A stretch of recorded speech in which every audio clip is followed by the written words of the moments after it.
Rosa, puede empezar. Muy buenas noches.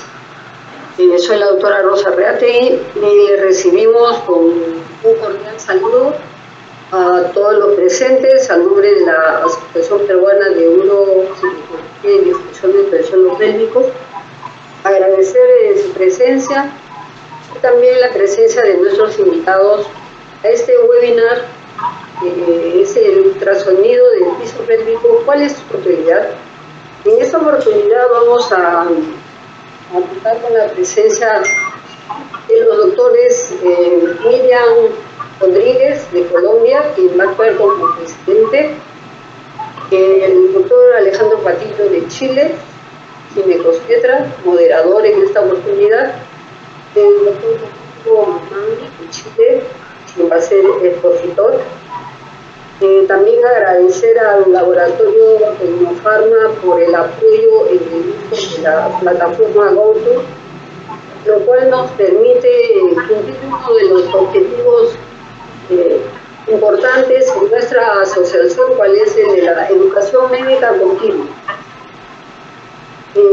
Bueno, para empezar voy a presentar a la doctora Marta Medina, quien es ginecobstetra del Hospital Madre Mía San Bartolomé de Lima. Ella actuará como coordinadora en esta oportunidad. Doctora Marta. Buenas noches a todos. Gracias a la asociación por darme la responsabilidad de organizar este webinar sobre ecografía en el piso pélvico. Tenemos, como ustedes ven, ponentes que son el top en lo que es ultrasonido del piso pélvico. Gracias a ellos, doctor Guzmán, doctor Patillo, doctora Rodríguez, a ustedes, a todos los oyentes, darles las gracias por unirse a este webinar y al laboratorio Tecnofarma. Como presidenta de este webinar tenemos a la doctora Diana Rodríguez, quien es ginecobstetra. La autora es uroginecólogo de la Universidad Nacional de Colombia, es docente en uroginecología de la Universidad Nacional de Colombia, ecografista de piso pélvico de la Universidad de Chile, pertenece a la unidad de uroginecología del Hospital San Juan de Dios, a la clínica de la Clínica de Prado y en Medellín. Hizo un diplomado en láser,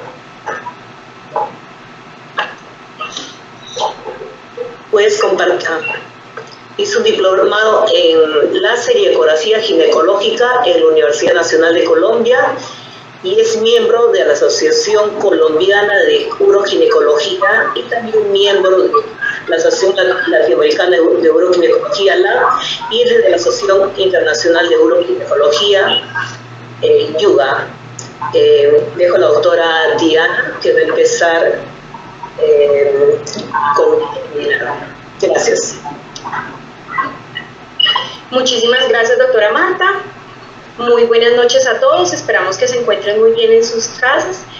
Muchísimas gracias por conectarse. Sabemos que con tantos webinares para nosotros es un honor poder contar con todos ustedes. Muchísimas gracias a la Asociación Peruana de Uroginecología que nos invitó y que permitió este espacio para empezar a hablar nuevamente de esta herramienta tan valiosa y tan maravillosa. Bueno, la ecografía, ¿cómo surge? Hay un aumento en la expectativa de la vida a nivel mundial, lo que ha generado un aumento en la frecuencia de las disfunciones del piso pélvico desde la parte anatómica hasta la parte funcional, incrementándola entre un 43 a un 77%, lo que ha favorecido el estudio y el conocimiento de este tipo de patologías, donde surgen las imágenes como un coadyuvante en este estudio, donde tenemos el ultrasonido y la resonancia magnética nuclear. El ultrasonido se empieza a estudiar más o menos desde 1980, lo que nos permite hacer una evaluación dinámica y anatómica de toda la parte de la anatomía y de la función del piso pélvico, donde se puede hacer una evaluación en los planos medios sagittales con el 2D y el ingreso al plano axial con el 3D y el 4D, convirtiéndose en una herramienta muy útil en toda la parte del estudio funcional, anatómico y de seguimiento de las diferentes patologías uroginecológicas de la mujer, desde el momento del embarazo, el trauma del piso pélvico y posteriormente ya en toda la parte del amplio espectro del prolapso, de la incontinencia urinaria, de la incontinencia fecal.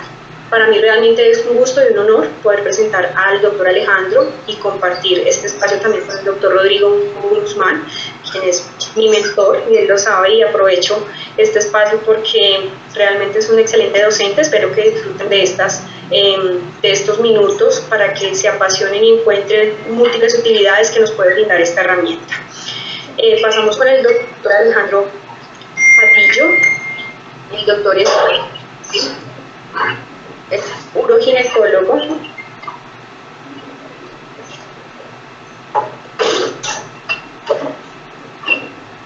con el doctor Alejandro Patillo, que es ginecólogo de la clínica de Puerto Varas, en Chile. Hizo una estadía de perfeccionamiento en uroginecología y piso pélvico en el Hospital Clínico de la Universidad de Chile, y además de eso cuenta con una formación en ultrasonido de piso pélvico de la Universidad de Sydney, Australia. Doctor Alejandro, muchísimas gracias. Estamos muy dispuestos para seguir aprendiendo de esta maravillosa herramienta. Muchas gracias. Perfecto. Diana, muchas gracias por la presentación. Buenas tardes a todas y todos.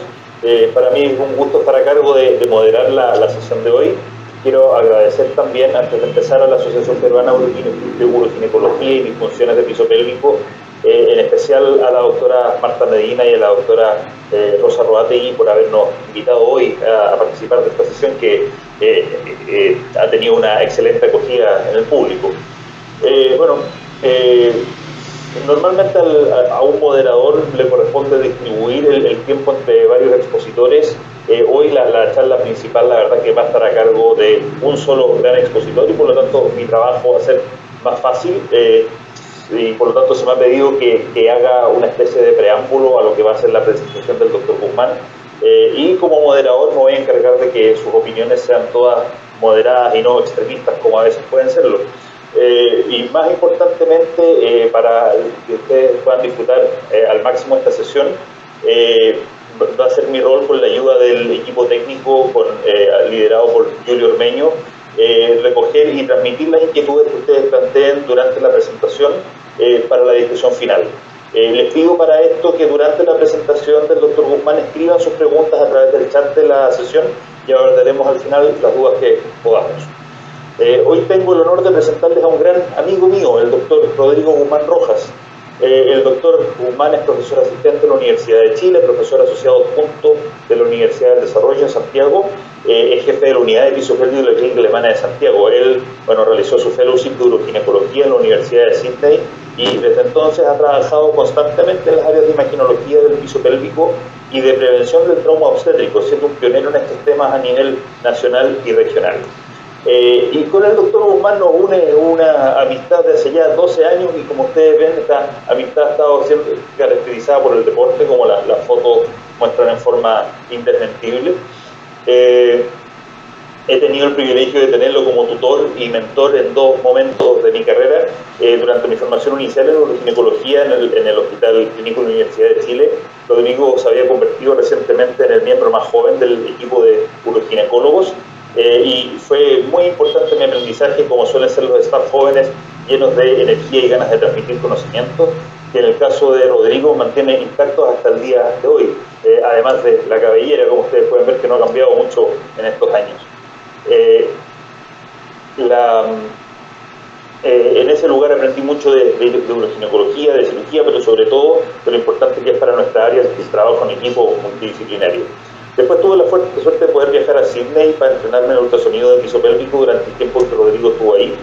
Y fue él quien logró, después de unas pocas semanas, que yo estuviera haciendo ecografías ya por mi cuenta, y más importante que eso, me ayudó a descubrir cómo las imágenes pueden mejorar el entendimiento que tenemos de la función y disfunción del piso pélvico, y espero que hoy pueda transmitirles eso mismo a ustedes.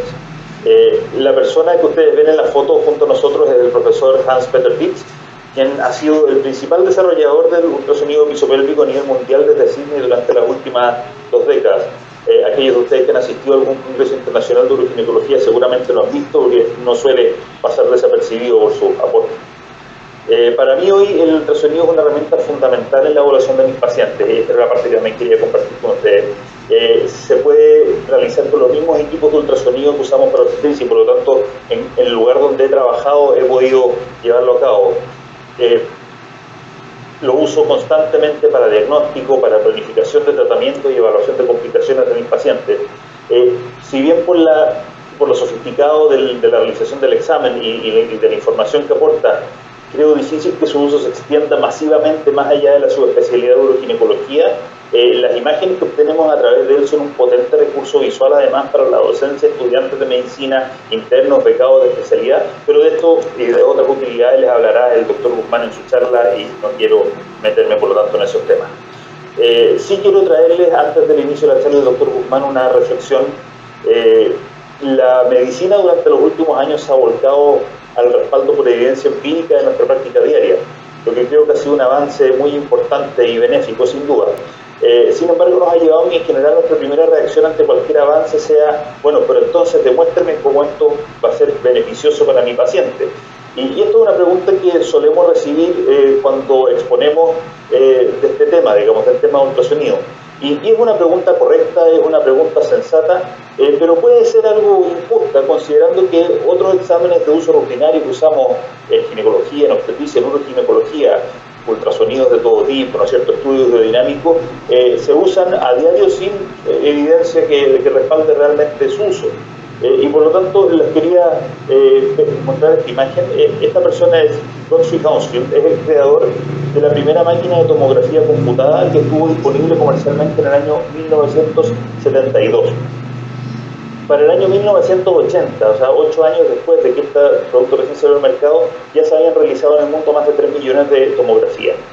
Ahora, esto que parecería obvio, ¿no es cierto?, que es algo que sirve, la verdad es que no fue respaldado por evidencia empírica, o por lo menos no se demostró impacto positivo en los resultados de pacientes tratados, hasta que ya la medicina basada en evidencia empezó a desarrollarse más dentro de los años 90. Por lo tanto, durante décadas se utilizó este examen y se amplificó su uso, digamos, en la clínica y en la práctica diaria, sin un respaldo como el que nosotros exigiríamos hoy día. Y por lo tanto los invito a dejarse encantar por un examen que es el que le va a mostrar al doctor Guzmán ahora, que permite una forma no solamente barata, sino que además ampliamente disponible de ver cosas que antes no veíamos de la disfunción del piso pélvico. Nos permite entender mejor las enfermedades de nuestros pacientes, y si hacemos eso es inevitable que nos ayude a tratar de mejor manera a nuestros pacientes. Esta otra imagen, en cambio, es de Victor Morris. Don Víctor no tiene absolutamente nada que ver con ultrasonografía. Su aporte a la humanidad es aún mayor. Fue el creador en algún momento entre el año 1916 y 1920 en un bar que llevaba su nombre, del pisco sour. Se dice que adoptó la receta del whisky sour usando ese pisco maravilloso que produce el Perú. Nuestros países han tenido discusiones interminables respecto al origen del pisco, a las cuales no me voy a referir hoy, pero de lo que sí estoy convencido es que el mejor pisco sour y el original es el de Perú. A mí me gusta disfrutarlo especialmente con un buen pisco acholado. Así que finalmente les dejo en esa nota mi declaración de conflictos de interés para dar paso a la presentación del doctor Guzmán. Muchas gracias y hablamos nuevamente en la sesión de preguntas al final. Muchísimas gracias, doctor Alejandro, genial. Bueno, después de semejante introducción, solamente tengo que agradecer primero a la Sociedad Peruana de Uroginecología y Disfunción del Suelo Pélvico, especialmente a Martita, a Rosita, grandes amigas que siempre me convían a mostrarle algo de lo que yo pueda compartir, y eso es lo que espero hacer ahora también. También mi saludo a Diana, como ella dijo, tuve la oportunidad de compartir con ella acá en Chile, se formó un gran elemento que siempre he estado muy interesado en esta área particular de la uroginecología y particularmente de la ecografía de piso pélvico, y que en realidad ya sería capaz de hacer esta charla que les voy a dar ahora sin ningún inconveniente. Y por último, mi gran amigo Alejandro, que después de semejante introducción no tengo nada más que decir, solo decirle que es un excelente profesional y también le podría hacer esta conferencia por sí mismo con una gran expertise que ha acuñado en todo este tiempo.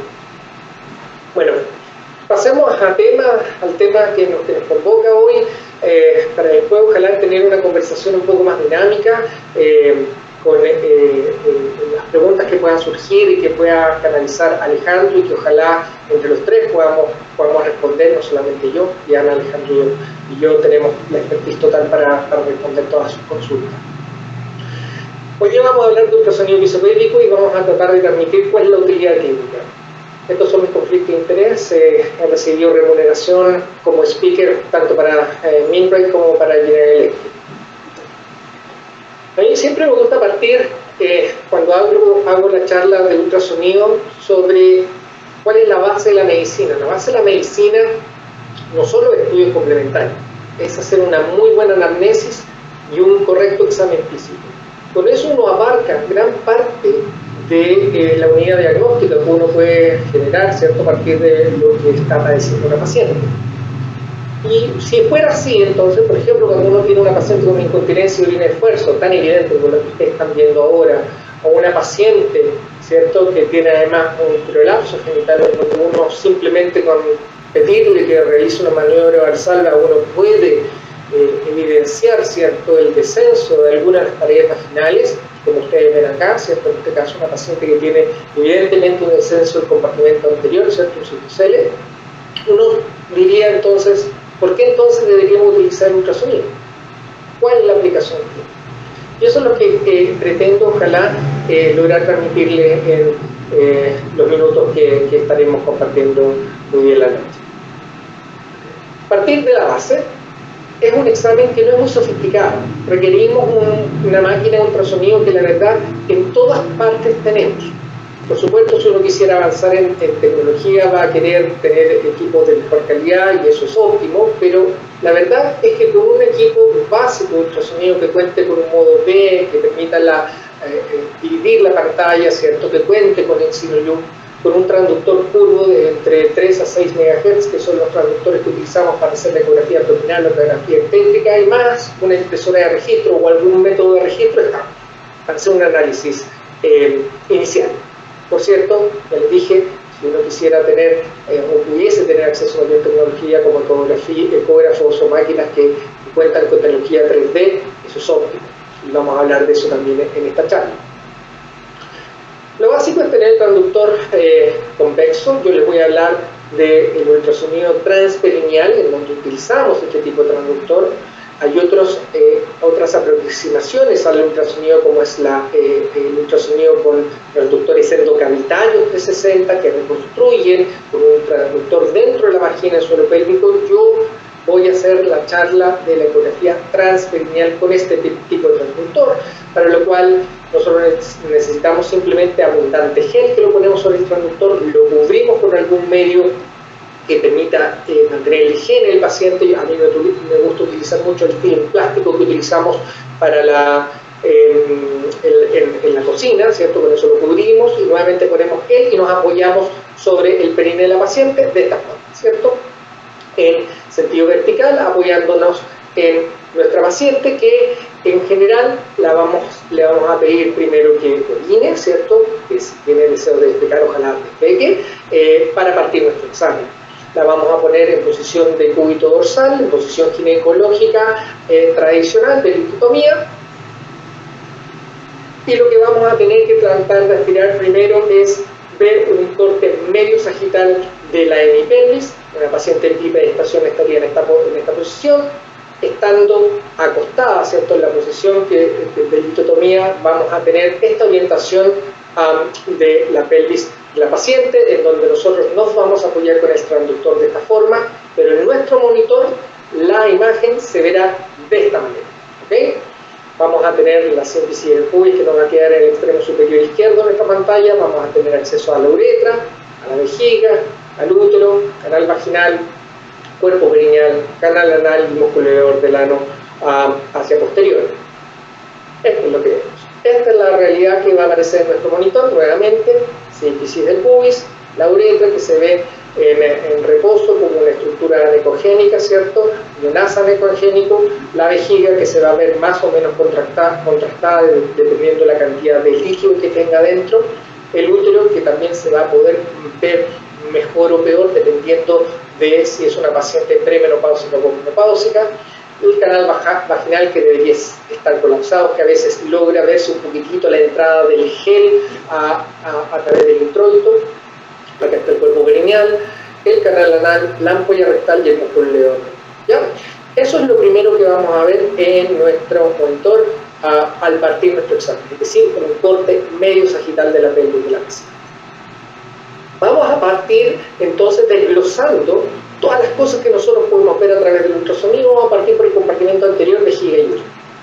Lo más básico es que, como yo les dije, vamos a partir haciendo el examen con la paciente, ojalá con la vejiga vacía, ¿cierto? Inmediatamente de esa forma vamos a poder hacer un cálculo muy sencillo del residuo poblacional en forma no invasiva, sin la necesidad de cateterización. Nosotros utilizamos esta fórmula que es muy sencilla, que tiene muy buen correlato con cateterizar a la paciente, que es medir el diámetro mayor por el anterior posterior en centímetros, multiplicándolo por una constante de 5.6. Eso da una muy buena aproximación al residuo poblacional y ya nos habla de cierto potenciales disfunciones, por ejemplo, el vaciamiento vesical en esa paciente. Vamos a poder ver también, medir la anatomía ver la anatomía de la vejiga, midiendo, por ejemplo, la pared del detrusor.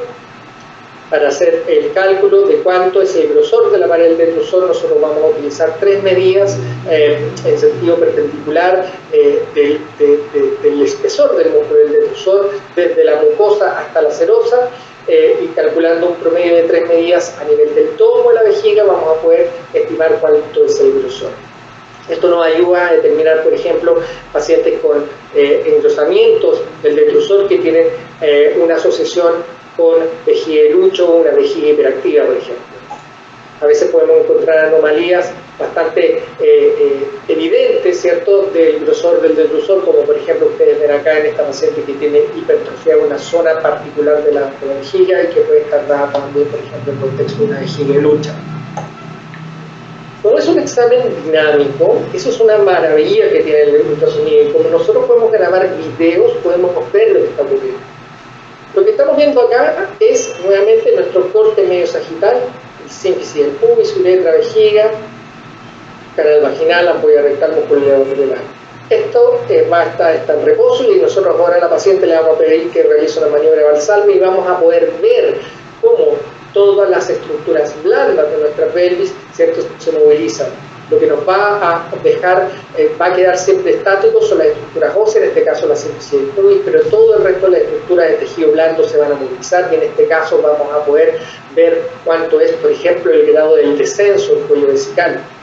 Y por una medida aritmética súper sencilla, en donde medimos la distancia que hay desde la sínfisis del pubis hasta el cuello de la vejiga en reposo, y luego la misma medida pero en Valsalva del cuello del útero, de la vejiga, vamos a poder ver cuál es el grado de descenso del cuello vesical, permitiéndonos, por ejemplo, establecer una cosa que nosotros clínicamente podemos ver con el QTIP, que es el grado del descenso del cuello cuando existe, por ejemplo, hipermovilidad uretral, cuando el descenso de este ha sido más de 25 milímetros. Podemos ver también cuando el cuello de la vejiga se abre, ¿cierto?, cuando la paciente realiza una maniobra de Valsalva, en donde se produce entrada de la orina dentro del cuello, produciendo esta imagen en embudo, funnel, que es muy similar a lo que nosotros vemos en los cuellos de útero insuficientes cuando están embarazadas las pacientes, ¿cierto?, en amenaza de parto prematuro. Es exactamente el mismo concepto. En este caso, es el funnel que ustedes ven acá, que tiene una asociación con pacientes que tienen incontinencia de orina de esfuerzo. Hay que decir que no siempre la paciente que tiene un funnel va a experimentar incontinencia de orina de esfuerzo, pero sí hay una asociación de este hallazgo anatómico con este síntoma.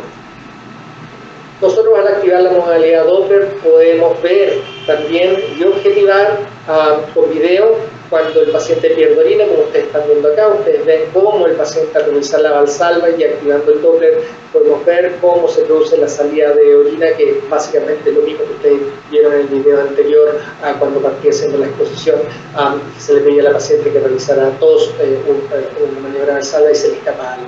Acá lo podemos objetivar y dejar documentado. Podemos identificar estructuras tumorales o quísticas que están en las paredes vaginales, y esto es muy interesante porque nos ayuda también a determinar la diferenciación entre diferentes tipos de quistes, su ubicación e incluso divertículos uretrales. Aquí nuevamente ven la simplicidad del pubis, la uretra, la vejiga, y por anterior a la uretra ustedes pueden darse cuenta acá que existe esta estructura multiloculada, ¿cierto? Algo irregular, que incluso tiene una pequeña conexión con el lumen de la uretra. Esto es un divertículo uretral. Y utilizando la modalidad 3D, haciendo reconstrucciones tridimensionales, incluso uno puede encontrar cuál es la distribución que tiene el quiste alrededor de la uretra, y si que incluso uno pudiese encontrar su conexión con el lumen. Esta es otra imagen de lo mismo, fíjense, la estructura multiloculada, ¿cierto? Con algunos tabiques intermedios, ¿cierto? Y aquí en la reconstrucción 3D ustedes pueden darse cuenta cómo se ve el lumen de la uretra, se ve el canalículo que conecta el quiste, el divertículo con el lumen de la uretra, y cómo este da su abraza a la uretra, en este caso por la pared lateral de ella. Esto puede ayudarle al cirujano a orientarlo, por ejemplo, para la aproximación quirúrgica, como lo hacía tradicionalmente o lo sigue haciendo en realidad la resonancia magnética. Hay otro tipo de quistes vaginales que no son tan complejos de manejar como son los divertículos. Otros quistes vaginales como el quiste de Gardner, por ejemplo. Aquí les traigo uno, nuevamente la simplicidad del pubis, la uretra, ahí está la vejiga, y fíjense que por anterior se ve esta estructura quística anecogénica, que cuando el paciente realiza valsalva es lo que desciende, mimetizando, por ejemplo, lo que sería solamente un citocele, pero fíjense que en este caso la vejiga se mantiene en su posición y lo único que desciende es este gran quiste que resultó ser un quiste de Gardner, que al reconstruirlo en forma tridimensional podemos ver dónde se localiza y también su situación anatómica en la pelvis. Entonces es un examen que nos permite hacer una muy buena reconstrucción anatómica de lo que está ocurriendo en ese espacio. Otros quistes vaginales, en este caso un quiste de la pared vaginal posterior, en donde nos interesa saber cuál es la relación que tiene en este caso, por ejemplo, con el canal anal, si existe o no compromiso con el esfínter anal o el tabique recto vaginal. También una herramienta útil para hacer esa diferenciación anatómica. Incidentalmente pudiésemos encontrar algunas alteraciones a nivel de la vejiga, como por ejemplo tumores en la vejiga. No estoy diciendo que esta sea la técnica para identificar tumores vesicales, obviamente para eso se necesita una cistoscopía, pero esta paciente que ustedes están viendo acá en este slide es una paciente que consultó por un prolapso genital y que en la ecografía se vio esta estructura tumoral a nivel de la vejiga que terminó siendo un carcinoma vesical. Cuando se le hizo la biopsia, estaba en ese momento asintomático. Un hallazgo, pero les traigo esta colación para que vean que se puede uno encontrar, por ejemplo, con patología no sospechada, y la ecografía nos permite rápidamente ver eso. O encontrar estas otras estructuras que pueden también estar generando patología como infección urinaria recurrente, en este caso una litiasis, ¿cierto?, impactada en el meato ureteral. Ven ahí cómo se ve una estructura hiperrefringente que proyecta sombra acústica posterior. Esta es una litiasis, ¿cierto?, del meato ureteral. Podemos encontrar otras alteraciones a nivel del meato ureteral, como es el ureterocele, que también al poner el Doppler podemos ver incluso el jet de orina cuando viene bajando, ¿cierto?, desde el riñón, en esta saculación que tiene el meato ureteral, que a veces se asocia con pacientes que hacen infecciones urinarias recurrentes.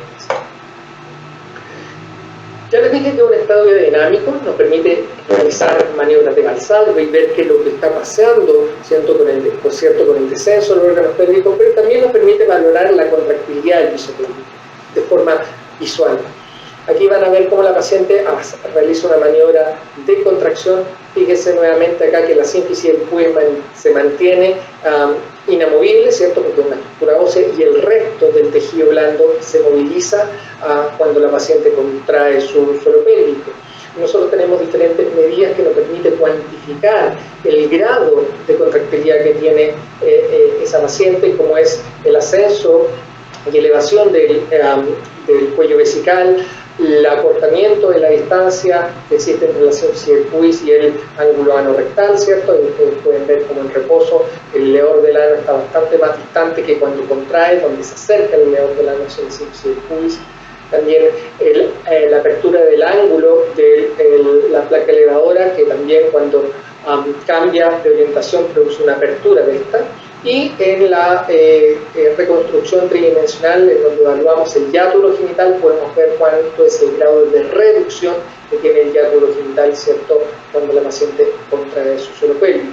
Es otra forma visual de objetivar esto y que también nos ayuda, y particularmente a la fisioterapéutica, como biofeedback, porque uno puede mostrarle a la paciente en la pantalla del monitor con el transductor puesto en el periné de ella cómo la paciente es capaz de contraer su suelo pélvico y de esa forma ayudarle a que haga de mejor forma la maniobra de contracción. Pasemos ahora a la cuantificación del prolapso. Esto es lo que nosotros vamos a ver en nuestro monitor si una paciente tiene algún prolapso, la sífisis del pubis, el descenso del compartimento anterior, en este caso la vejiga, el útero si es que desciende y la ampolla rectal si desciende. Aquí se los pongo a contraposición, lo que ustedes verían en un esquema, ¿cierto? Y lo que ustedes ven en su monitor. Sífisis del pubis, descenso de la vejiga, descenso del útero, descenso de la ampolla rectal, aquí magnificado para que se hagan una idea.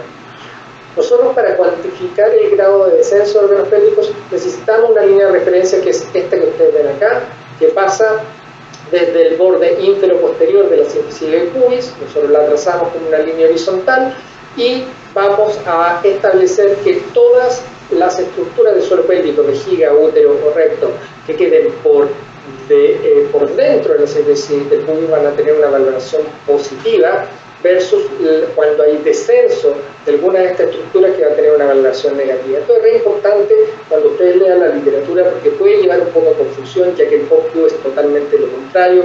Cuando los órganos pélvicos están dentro de la pelvis tienen una valoración negativa y cuando están por fuera una valoración positiva. Se los digo y se los menciono para que no generen confusión. Yo en general, para evitar esto, lo que hago en la descripción del informe prefiero decir si es que la vejiga está dentro de la sífisis del pubis o por debajo de la sífisis del pubis. El correlato que existe entre la clínica, el POC-Q y el ultrasonido epizopélvico ya ha sido evaluado, ya hay varios estudios que han visto que existe una muy buena correlación entre esta técnica, el ultrasonido epizopélvico, y los síntomas que el paciente puede experimentar y su asociación con la valoración clínica del descenso de los órganos pélvicos, que es el POC-Q. Vamos a hablar brevemente del compartimento anterior, apical y posterior. En el compartimento anterior vamos a poder diferenciar dos tipos de cistocele, uno que se llama cisturetrocéleo tipo Green 2, en donde el ángulo retrovesical se abre cuando el paciente realiza una maniobra de Valsalva, versus el cistocele tipo Green 3, en donde el ángulo retrovesical, que es básicamente el ángulo que se genera entre el vector de la uretra y el trígono, en este tipo de descenso con no gran descenso de la uretra se produce un ángulo retrovesical que se mantiene en 90 grados, en donde básicamente el domo de la vejiga desciende mucho más que la uretra. Esa es la diferenciación entre ambos tipos, el que tiene el ángulo retrovesical abierto y el que tiene el ángulo retrovesical cerrado. Esto es bastante importante de conceptualizar porque en general las pacientes que tienen este tipo de descenso del compartimento anterior se asocia con, aparte síntomas de prolapso, con síntomas de incontinencia de orina, versus estas otras pacientes en donde es posible que la incontinencia de orina de esfuerzo, si bien exista, puede estar enmascarada. Compartimento apical, no mucho que aportar, solamente decirle que es factible de ver obviamente el descenso del útero, que a veces no es tan fácil de evaluar con simplemente la parte clínica, sobre todo en aquellos úteros que no descienden por debajo del introito, que sí pueden quedarse a mitad de camino en la vagina y que sí pueden producir síntomas, no necesariamente como el bulto genital, sino como peso genital, que es un síntoma que también puede molestar a nuestros pacientes, y el ultrasonido también nos puede ayudar un poquitito a ver por qué esa paciente tiene esa sintomatología. Aquí les muestro cómo se ve el útero en una paciente joven, ¿cierto? En donde hay la cicatriz del pubis de acá, la línea está trazada, en Valsalva se ve cómo hay un gran descenso, ¿cierto?, del cuello. Y aquí me voy a detener un poquitito más, que es la valoración del compartimento posterior, porque aquí es donde hay una gran utilidad en el ultrasonido de piso pélvico, ya que hay varias anormalidades anatómicas que vamos a poder detectar por medio de esta técnica. Vamos a poder ver la presencia de un rectocele verdadero, vamos a poder hacer su diferenciación con la hipermovilidad perineal o el descenso perineal, vamos a poder hacer los diagnósticos de enterocele estando en forma aislada, o también cuando existe presencia de enterocele con un rectocele, y una entidad clínica que es muy interesante, que es la introsuscepción rectoanal. ¿Qué es el rectocele verdadero? Básicamente es un descenso del compartimento posterior que está dado por la saculación de la ampolla rectal sobre la vagina posterior, ¿cierto? Y esto se produce porque se da una disrupción del tabique recto vaginal que genera finalmente esta saculación de la ampolla rectal en el compartimento posterior, que ustedes pueden ver en este video. Si ustedes se fijan, aquí la paciente produce una maniobra de Valsalva, ¿cierto? Ahí está el canal anal, y ustedes se dan cuenta cómo se produce esta saculación, ¿cierto?, en la pared vaginal posterior, con esta disrupción en 90 grados, en este caso del esfínter anal interno, que se ve como estructura anecogénica que era inicialmente lineal y que después se disrupciona y da este ángulo en 90 grados. Lo que en realidad acá ocurrió es que el tabique rectovaginal, que está por encima del esfínter anal interno y externo, está disrupcionado y se produce este divertículo de la ampolla rectal en la pared vaginal posterior. Aquí hay un concepto que debo al tiro transmitirle, que hay dos cosas importantes de entender. Uno es la posición que va a tener la ampolla rectal con respecto a la sínfisis del pubis, que en este caso está por debajo, ¿cierto?, de la sínfisis del pubis. Y el otro concepto que hay que tener en cuenta es la profundidad que va a tener el rectocele verdadero, que es esta saculación o divertículo, ¿cierto?, de la ampolla rectal en la pared vaginal posterior. La profundidad se mide básicamente haciendo una proyección del vector que tiene el esfínter anal interno, ¿cierto?, lo prolongamos, y a partir de este medimos en forma perpendicular la distancia que hay desde esta línea hasta la porción más distal, ¿cierto?, de la ampolla rectal. Esto es la profundidad, ¿cierto?, y la posición pues con respecto a la sínfisis del pubis. Esto para diferenciarlo básicamente de lo que es el descenso perineal, en donde, si bien es cierto, tanto en el descenso perineal como en el rectocele verdadero puede haber un descenso de la ampolla rectal, lo que no ocurre en el descenso perineal es la saculación, es decir, el divertículo. No hay una disrupción del tabique rectal, solamente desciende todo el compartimento posterior, pero sin que se produzca esta saculación que ustedes ven acá. Y esto es bastante importante desde el punto de vista sintomatológico, porque en general las pacientes que presentan un rectocele verdadero, aparte de sentir síntomas de bulto o de peso genital, pueden tener síntomas de difusión de vaciamiento rectal, ¿cierto?, con síntomas de defecación obstruida, a diferencia de estas otras pacientes que en realidad suelen tener solamente síntomas de dolorosos.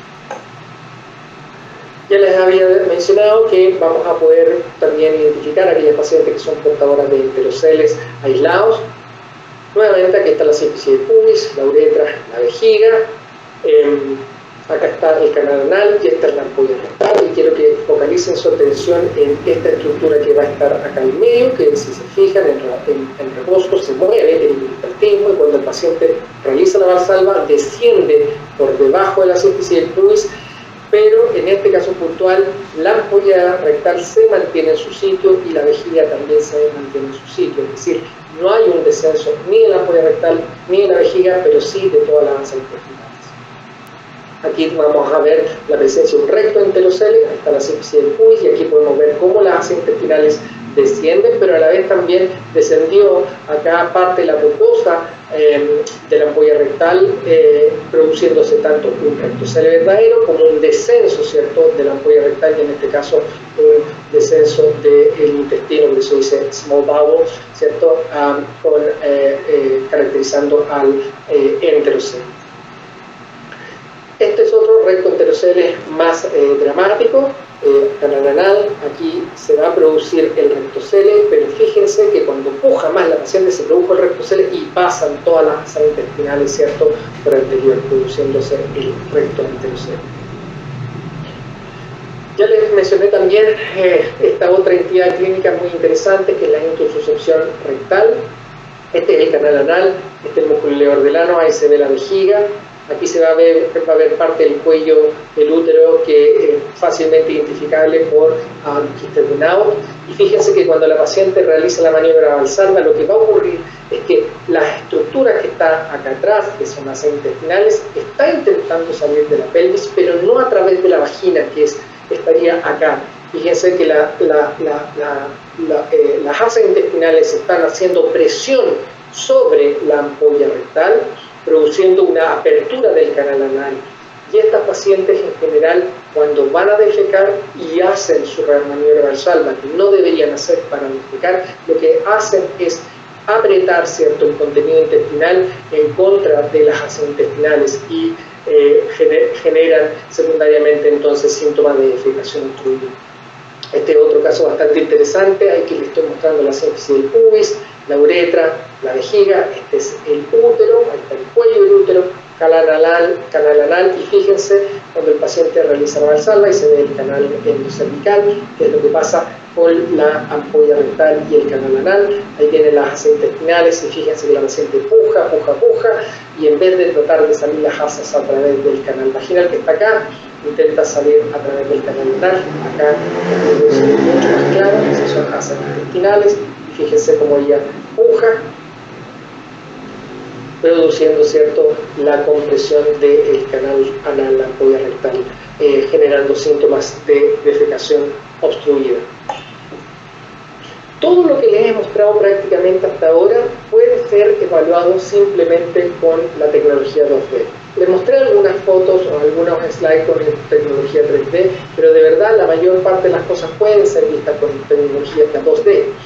Pero el ultrasonido 3D nos permite tener acceso a una estructura maravillosa dentro del suelo pélvico, que es el músculo elevador del ano, ya que con esta tecnología vamos a tener acceso a los 3 planos ortogonales, el plano medio sagital, que ustedes lo han visto hasta el cansancio en esta presentación, pero también vamos a poder ver el plano coronal y el plano axial, en donde podremos incluso hacer planos renderizados, ¿cierto?, de esta estructura maravillosa que es el músculo elevador del ano con su clásica forma de nube.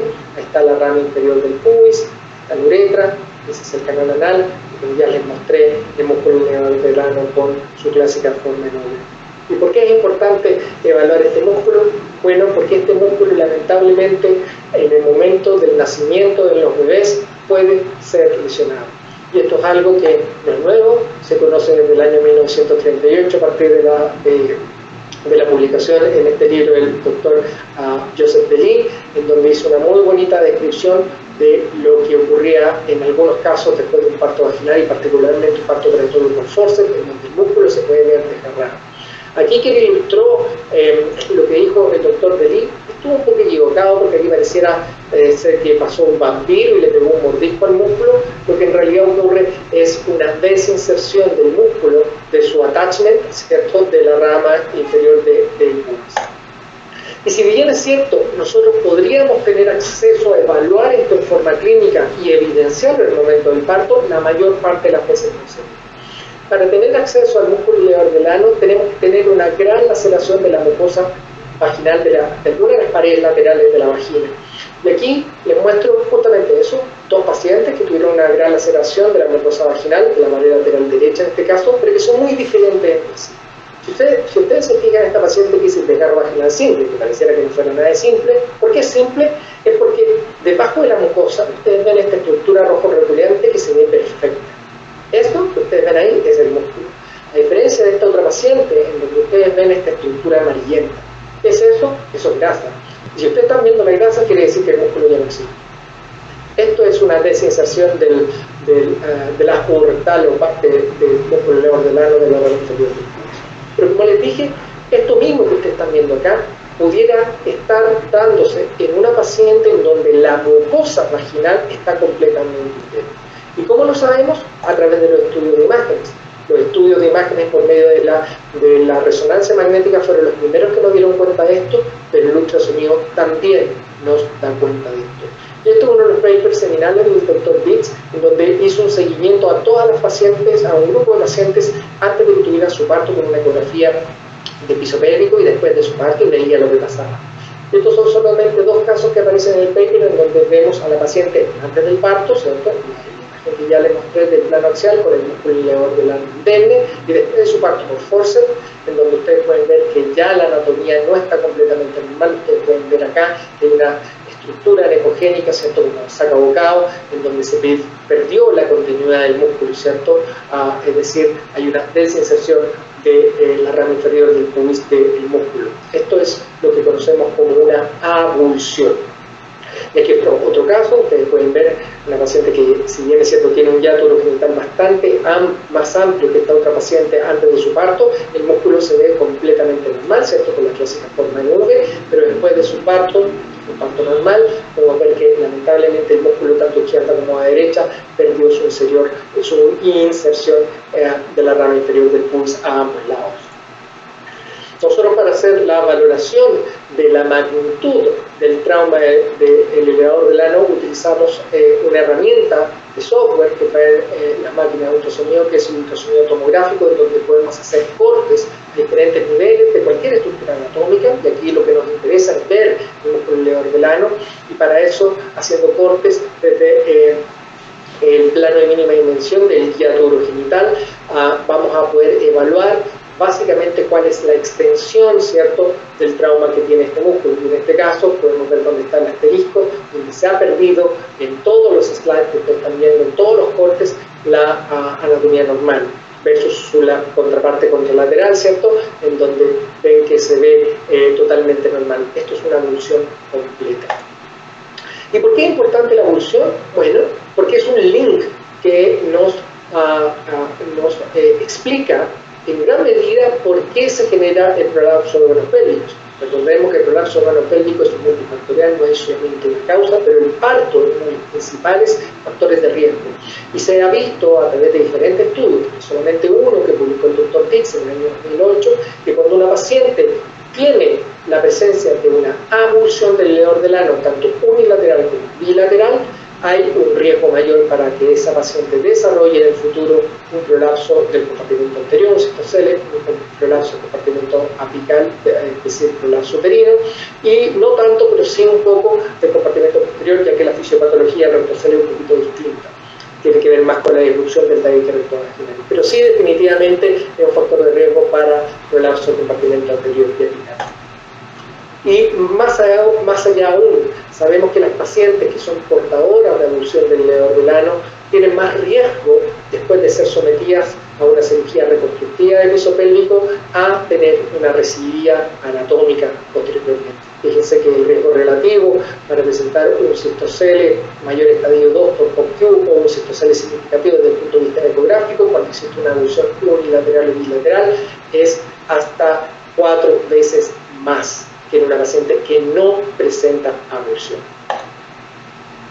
Ese es un tipo de trauma, el trauma macroscópico, es decir, la desinserción o rotura del músculo elevador del ano, pero existe otro tipo de trauma, que es el trauma microscópico, que puede recibir la estructura muscular del elevador del ano, en donde las fibras, al pasar el feto por el canal vaginal, se sobreextienden de tal manera que después su contractilidad no es la misma, su tono de reposo se pierde, o la posibilidad de aguantar las estructuras con un hiato urogenital más cerrado se pierde. Y eso es lo que ocurre acá. Fíjense, este es la uretra, el canal anal, el elevador del ano que se alcanza a ver un poco, y este es el hiato urogenital, que cuando el paciente realiza la maniobra de Valsalva se van a dar cuenta cómo se amplifica y crece en forma de úlcera. Y obviamente es bastante comprensible que mientras más grande sea el hiato genital, mayor es el riesgo de que alguna de las estructuras del suelo pélvico descienda, vejiga, útero, intestino o ampolla rectal. El área del hiato habitualmente en Valsalva máximo en una paciente normal no debería sobrepasar los 25 centímetros cuadrados, como la paciente que ustedes ven acá, pero por sobre los 25 centímetros cuadrados ya estamos hablando de una sobreextensión del hiato o un abombamiento o volumen del hiato genital, que va desde el leve hasta el severo cuando este área del hiato sobrepasa el 40 centímetros. Entonces, nuevamente, este es otro factor de riesgo independiente junto con la abulsión del ileor del ano para que el paciente padezca en el futuro prolapso con pélvicos. Y este estudio, que no fue publicado hace tanto tiempo, fue publicado en 2016 por la doctora Ingrid Bolajo del grupo de Noruega en el hospital de Trondheim, evaluó a un grupo de pacientes que fueron más de 500 pacientes 20 años después de que habían tenido su primer parto, y lo que hicieron fue hacer una ecografía de piso pélvico y hicieron una asociación de las pacientes que presentaban abulsión del ileor, área del hiato mayor de 40 centímetros cuadrados o la coexistencia de ambas entidades y su asociación con el riesgo de tener prolapso pélvico mayor estadio 2, haber tenido una cirugía de prolapso o tener síntomas de prolapso, que es lo que más importa. Y fíjense que para todas estas entidades hubo una asociación estadísticamente significativa para la presencia de estos outcomes que ustedes están viendo. Otro de los beneficios en la clínica que tiene el ultrasonido pisopélvico es en la valoración de implantes, mallas y slings. Como las estructuras de polipropileno son muy restringentes al ultrasonido, es fácilmente distinguible en este estudio. Aquí ven nuevamente lo que ustedes están viendo, la semicirugía y la uretra, y aquí pueden ver una estructura hiperrefringente, que es un sling, que en la reconstrucción del plano axial podemos ver en este caso que se trata de un sling transobturador. Y esa es una de las ventajas, porque nos permite, por ejemplo, distinguir de los slings retropúbicos o transobturadores, cuando muchas veces las pacientes ni siquiera saben que fueron sometidas a una cirugía con sling. Lamentablemente, aún ocurre que las pacientes no saben qué tipo de cirugía se les hizo, y el ultrasonido nos permite también aproximarnos, por ejemplo, a saber qué tipo de cirugía se le hizo cuando se utilizó material protésico.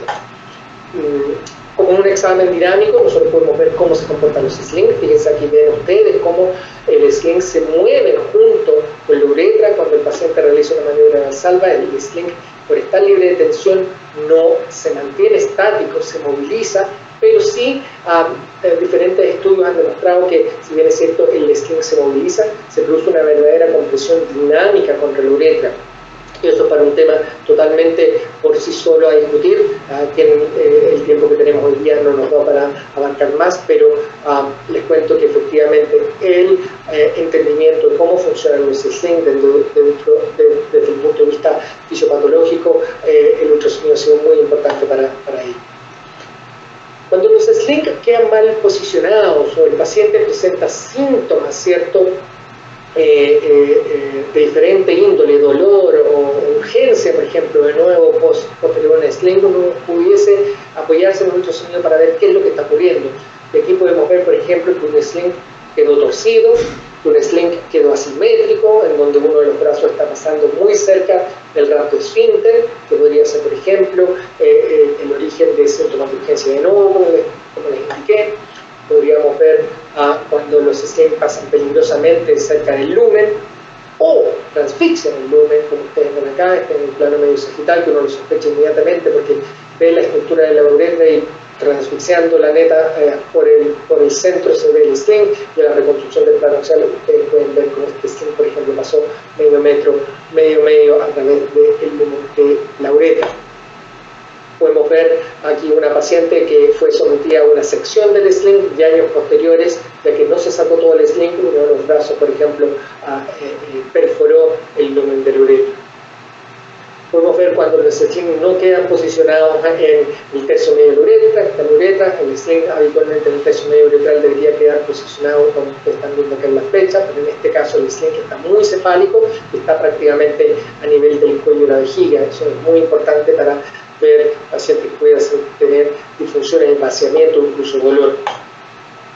Podemos ver los slings una vez que están seccionados, como en este caso, que pueden darse cuenta como el brazo derecho un poquito más largo que el brazo izquierdo. Esta es una paciente que fue sometida a una sección del sling y ustedes pueden ver cómo el sling quedó separado posteriormente. Puede hacer todas las medidas que quiera con esta técnica.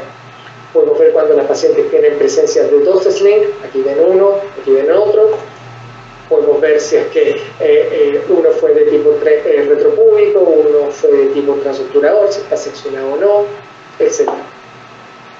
También nos permite evaluar las mallas. Cada vez vamos a ver menos mallas que son posicionadas por vía vaginal a través de los kits vaginales de malla, por toda la controversia que hubo con la FDA. Pero todavía vamos a tener pacientes que son portadoras de malla y obviamente pacientes que son portadoras de malla a través de la colposatopexia, que sigue siendo una técnica ampliamente utilizada. Aquí les muestro cómo se ve una malla de compartimento anterior y una malla de compartimento posterior, también altamente refringente. Podemos ver en los tres planos ortogonales cómo se ve, en el caso del plano medio sagital, en el caso del plano coronal y en el plano axial, cómo es fácilmente pesquisable la malla. Incluso con el 2D uno pudiese inclinar un poquito el transductor y pudiese ver el tejido, ¿cierto? Aquí ustedes se dan cuenta claramente el tejido que tiene esta malla puesta, que en este caso resultó ser un perillito. Las mallas de compartimento anterior de los kits de compartimento anterior también fallan. Si bien es cierto, la tasa de recidiva es mucho menor que cuando se realiza cirugía con tejido nativo, las mallas también fallan. Y pueden haber distintos tipos de fallas y la ecografía nos permite hacer su diferenciación. Fallas anteriores en donde el cistocele pasa por delante una malla que sigue teniendo sus puntos de anclaje bastante sólidos, una falla apical donde los brazos apicales, por ejemplo, en casos que hayan sido fijadas al ligamento sacroespinoso, se pueden haber soltado, o fallas globales donde toda la malla se desprende, permitiendo el descenso del compartimento anterior en este caso. Aquí les voy a mostrar algunos casos de fallas, en este caso una falla apical. Esta tiene un sling, esta paciente, y ahí tienen la malla cómo desciende, ¿cierto?, los brazos más apicales de ella cuando la paciente realiza una avanzada. Para nosotros en Australia, cuando yo estaba formándome allá, era bastante bueno tener esto, porque cuando teníamos una paciente como esta, lo que nosotros hacíamos era ir a disecar la malla vaginal anterior, identificar los brazos, ¿cierto?, de la malla y reanastomosarlos, por ejemplo, al ligamento sacroespinoso, sin hacer técnicas mucho más complejas. Pero eso solamente lo podíamos hacer entendiendo y viendo qué es lo que estaba ocurriendo. Este otro tipo de falla es una falla anterior. Ahí se ve la malla que produce sombra acústica. Créanme que ahí está la malla, ahí está la malla, ahí está la malla, ahí está la malla, ahí se ve la malla, y en este caso lo que vemos es que por delante de la malla pasó el cistocele. Y esto ocurrió porque, si bien es cierto, la malla se mantiene bien fija en estructuras que las hayan fijado, en este caso una malla transuturadora, lo que ocurrió es que hubo un detachment, o se soltó básicamente el cuello de la vejiga de esta malla. Y nuevamente, en casos como estos, nosotros lo que hacíamos era disecar la pared vaginal anterior, identificar la malla y resuturar la malla del cuello vesical para resolver ese problema. Esta es una malla de compartimento posterior en donde ojalá no veamos muchas de estas pacientes, porque claramente el compartimento posterior no es un problema que debe ser resuelto con mallas, salvo contadas excepciones. Pero aquí les quiero mostrar que hay que entender qué es lo que le pasa a la paciente desde el punto de vista fisiopatológico cuando, por ejemplo, después de una malla el paciente persiste con síntomas de defecación obstruida. Canal anal, muscular del ano, malla, ampolla rectal. La paciente va a realizar una maniobra de Valsalva y fíjense qué es lo que ocurre. La malla y la ampolla rectal desciende, se produce de igual forma la saturación, es decir, si bien es cierto la malla está posicionada tratando de contener el compartimento posterior, no logra, ¿cierto?, evitar que se forme el rectocelo verdadero, y esta paciente sigue teniendo síntomas de defecación obstruida con la necesidad, en este caso, por ejemplo, de digitalizarse para lograrlo. Y por último vamos a terminar esta sesión de la utilidad clínica en la evaluación del esfínter anal. Cuando uno tiene algo tan dramático y crudo como esto, es muy fácil hacer el diagnóstico, ¿cierto?, de una lesión de cuarto grado donde la vagina está prácticamente conectada, ¿cierto?, con el canal anal. Pero la verdad es que la mayor parte de las veces este tipo de lesiones esfinterianas, no son diagnosticadas en el momento de la atención del parto, y eso lo sabemos muy bien a través de los estudios ecográficos por medio de la endosonografía, que actualmente sigue siendo el gold standard para la detección de lesiones de esfínter. Estas son las imágenes de ultrasonido, cómo se ve una disrupción tanto del esfínter anal externo como el interno. El interno se ve como una estructura anecogénica que debería ser un círculo perfecto. Ustedes ven cómo hay hacia anterior una solución de continuidad. Y el esfínter anal externo se ve como una estructura de mayor refringencia, que también debería ser un círculo perfecto, pero hacia anterior, entre las dos flechas, ven ustedes cómo está disrupcionado. Y en la reconstrucción tridimensional también se da cuenta de esto. Pero a través del abordaje translabial o exoanal también podemos reconstruir y ver la anatomía del complejo esfinteriano. Podemos ver los esfínteres normales como los anormales. Este es un esquema de lo que nosotros deberíamos ver con el abordaje exoanal. Vamos a poder ver la mucosa anal con la clara forma o figura estrella que con la endosonografía no es posible verlo porque el ultrasonógrafo tiene el transductor puesto dentro del canal anal, dejando la mucosa anal compactada, ¿cierto?, entre el transductor y el esfínter anal interno. Con el abordaje exoanal, la mucosa anal se ve claramente. Por fuera vamos a encontrar el esfínter anal interno, también una estructura circular anecogénica, y por fuera de el esfínter anal externo como una estructura de mayor refringencia. Podremos ver a veces parte del músculo transverso perineal. Esto es lo que vemos en nuestro monitor, ¿cierto? Mucosa anal, mucosa anal, esfínter anal interno como esta estructura en anillo anecogénica, y el esfínter anal externo como esta estructura de mayor refringencia circular. Utilizando la tecnología 3D, nuevamente vemos los tres planos ortogonales, vemos la imagen circular del canal anal, la imagen medio sagital del canal anal, ¿cierto?, donde vemos la mucosa, el esfínter anal interno por anterior y por posterior, y el esfínter anal externo por posterior y por anterior. Ese es el plano axial donde vemos también el esfínter anal externo, el esfínter anal interno y la mucosa anal. Y así como vemos la normalidad, vamos a poder ver la anormalidad cuando existen disrupciones, por ejemplo, del esfínter anal interno o disrupciones, del esfínter anal externo también. Para hacer la valoración del complejo esfinteriano, nuevamente vamos a apoyarnos en el recurso de software que traen nuestras máquinas más avanzadas, que es el ultrasonido tomográfico. De esa forma vamos a poder hacer cortes a diferentes niveles, ¿cierto?, del complejo esfinteriano para evaluar tanto el esfínter anal externo como el esfínter anal interno. Así es la imagen que ustedes deberían ver en una paciente normal, en donde el complejo esfinteriano se ve perfecto, con una estructura circular sin disrupciones.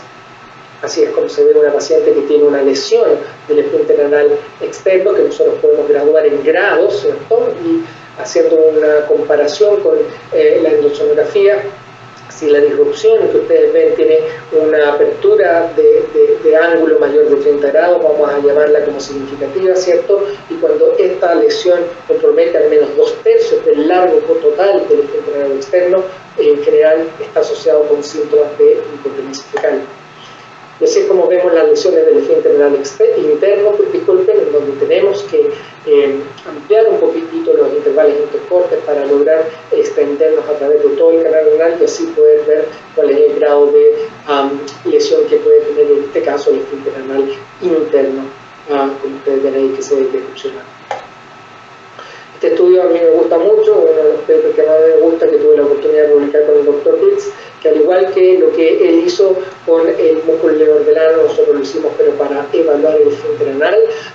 Aquí evaluamos a las pacientes antes del parto y 3 meses postparto por medio de la ecografía transperineal, y aquí les traigo la misma paciente antes del parto, como tenía su esfínter completamente normal, y lamentablemente después de su parto, como en donde ustedes ven el asterisco, el esfínter anal externo sobre disrupcionado. lo que encontramos fue que hubo un 28% de defectos significativos del esfínter anal externo, que eso es muy importante, y lamentablemente un 87% de esta cohorte, que fueron 320 pacientes que mostraban defectos significativos del esfínter anal externo, no habían tenido evidencia clínica de lesión en el momento del parto. Aquí en esta cohorte solamente tuvimos 3 pacientes con periné indemne, en que encontramos lesiones del esfínter que uno podría decir son lesiones que podrían haber sido realmente ocultas, que nadie podría haber hecho el diagnóstico en el momento del parto. Otras lesiones que nosotros podemos ver y que tenemos, que da para un tema totalmente aparte, es cómo hacemos la episiotomía. Aquí vemos la cicatriz de la episiotomía, que cuando no es hecha como corresponde puede acercarse peligrosamente hacia el esfínter y ser el causante de las lesiones del esfínter, pero eso cuando las episiotomías son medias o medio mal laterales mal hechas. Pero por eso también el ultrasonido nos permite darnos cuenta de lo que está ocurriendo cuando hacemos maniobras obstétricas que no corresponden. Aquí les traigo un esfínter que, si bien es cierto, fue reparado, lamentablemente no se logró una buena reparación quirúrgica y se ve la sutura que se utilizó para afrontar los cabos del esfínter anal externo. Sin embargo, ustedes se pueden dar cuenta en el ultrasonido tomográfico cómo el esfínter anal interno está totalmente destrozado y este no fue reparado. Que una de las cosas que le ponemos ahora en harto hincapié cuando hacemos los cursos de reparación de esfínter posterior a los partos. Ahora, si bien es cierto, yo les dije que el gold estándar para la valoración de las lesiones del esfínter es la endosonografía, hay ya un par de estudios que nos han mostrado que el correlato que tiene el abordaje exonal con el endoanal es bastante bueno, y esto fue también ratificado por un estudio publicado en el 2019 en donde evaluaron ambas técnicas para ver diferentes hallazgos anatómicos como la profundidad, el largo y el ángulo que tenían las lesiones tanto del esfínter anal externo como el interno, evaluadas por medio de la endosonografía y la ecografía transcranial, y el correlato también fue bastante bueno. Solamente les muestro este slide para mostrarles de que no todo es trauma obstétrico. El canal anal puede tener otro tipo de trauma, como por ejemplo cuando las pacientes son sometidas a hemorroidectomías, en donde el banding que se pone se hace muy profundo, por ejemplo en la pared posterior, y se compromete parte del esfínter anal interno. Aquí pueden darse cuenta como el esfínter anal interno hacia anterior está bastante engrosado, pero hacia posterior está muy fino y básicamente hay una pérdida, ¿cierto?, de la anatomía. Básicamente para mostrarle cómo se ve en aquellos casos de hemorroidectomía muy profunda. Y para terminar, porque ya he hablado harto y espero que ahora haya hartas preguntas y que podamos compartir este espacio en una discusión rica.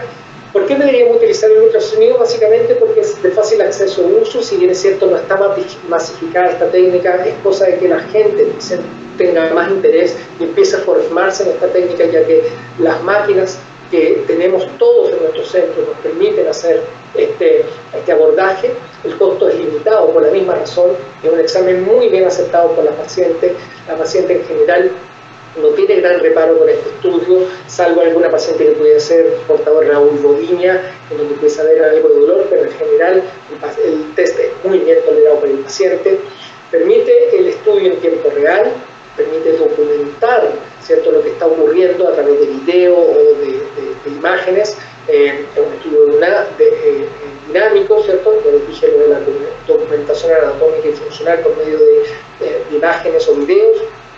Nos permite entender de mejor manera la fisiopatología de las diferentes disfunciones del piso pélvico. Nos permite entregar consejería e intervenciones precoces a pacientes con mayor riesgo de desarrollar la enfermedad, como por ejemplo pacientes que han tenido, ¿cierto?, una avulsión del elevador y que nosotros detectamos precozmente a estas pacientes y después le decimos que usted particularmente debe ser muy cuidadosa de hacer ejercicio de piso pélvico para evitar que en el futuro, por ejemplo, aparezca un prolapso. Permite personalizar tratamientos según riesgo de recurrencia, como ya les hablé cuando existe avulsión del elevador o microtrauma del elevador.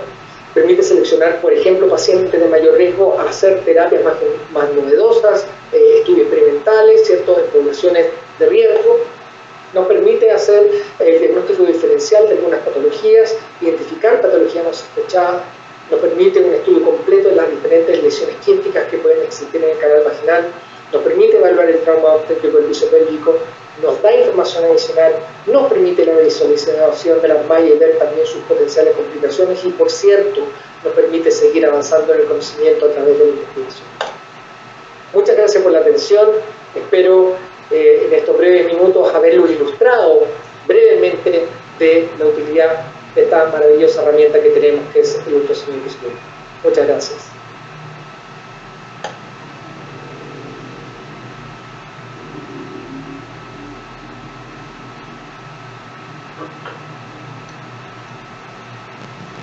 Muchísimas gracias, doctor Guzmán. Excelente presentación y bastante completa porque es un tema súper amplio, pero súper apasionante.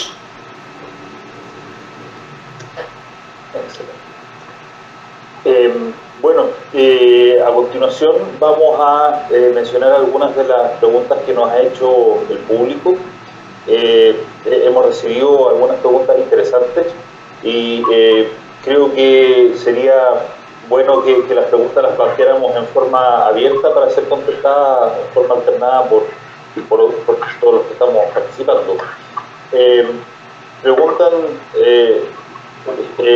aquí, esta es la pregunta de alguien que ya se nota que ha hecho buenos días del piso pélvico.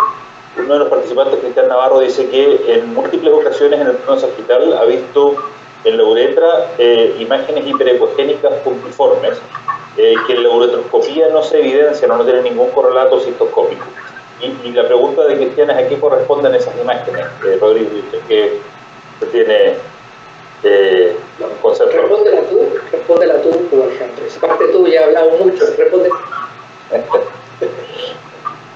Bueno, la verdad que efectivamente estas imágenes son bastante frecuentes y lo que creemos que son más bien en buena parte artefactos o ecos especulares que se dan en las glándulas o estructuras, digamos, de la mucosa uretral que podrían eventualmente acumular depósitos de calcio y de esa forma generar estos ecos especulares. Y efectivamente estas imágenes no tienen un correlato estructural, digamos, en la cistoscopía y por lo tanto cuando la ven en la ecografía no hay que darle mayor importancia. Absolutamente. Complementando solamente que hay que tener ojo con esas imágenes refringentes porque hay que ver dónde están posicionadas.